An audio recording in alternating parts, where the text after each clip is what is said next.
the party at the Palace was a concert held in London in 2002.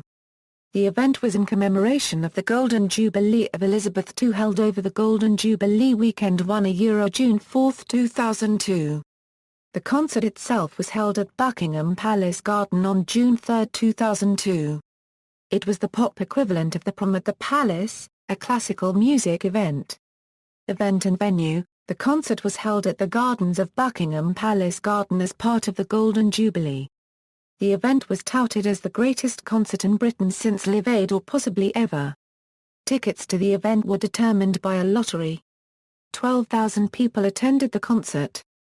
An estimated 1 million people watched outside the palace in the Mall and around the Queen Victoria Memorial, and 200 million on television. The concert included performances of many hit songs from the reign of Queen Elizabeth II. The event was the culmination of a national day of partying. The BBC Music Live Festival also occurred on the day. At 1 o'clock, towns across the United Kingdom had bands play All You Need Is Love before church bells were rung around the country.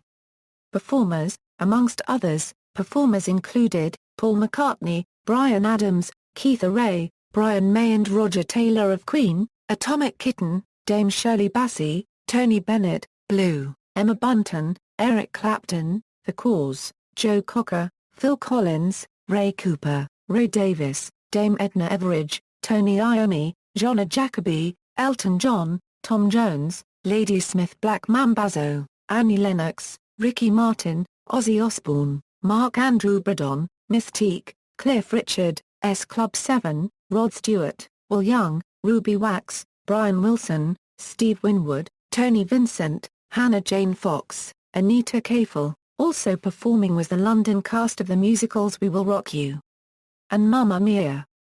Several newspapers mentioned the absence of the Rolling Stones. The Stones said the event conflicted with their upcoming world tour.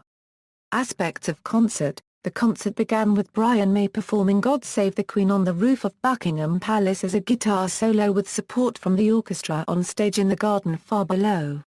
This sequence was spectacularly filmed, including some upward photography of May in full rock god mode and shots of the crowd in the garden below. It has become an iconic moment, and Brian May himself has said in interview that he hoped that he would strike the last chord at the same time as the orchestra in the gardens far below.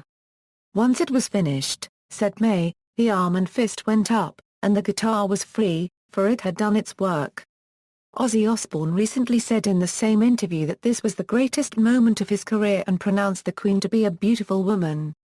Phil Collins played drums for many of the artists, as well as singing his 1983 UK #1 single You Can't Hurry Love.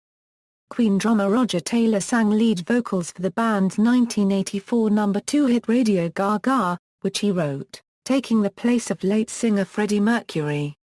Phil Collins played drums in place of Taylor. Club 7's performance of Don't Stop Moving was announced as the last time the group would be performing as a septet, as Paul Catamol had announced his departure from the group prior to the event. After the performance he was given a goodbye from the rest of the band and applause from the crowd. It is thought of as one of the most impressive collections of musicians on a single stage. The concert was divided into two parts, pop music and classic rock music. In between acts there were some comedy segments by Lenny Henry, Ben Elton, Mira Sayal, Nina Wadia, Ruby Wax and Dame Edna Everage. The event ended with the royal family joining the stars on stage. Prince Charles thanked his mother for her 50 years on the throne, famously beginning his speech with the words, "Your Majesty, Mummy," to the delight of the crowd and bemusement of the Queen. Following this, the Queen and Prince Philip went to light the national beacon in the Mall. After the lighting of the beacon, the largest fireworks show in the history of London took place.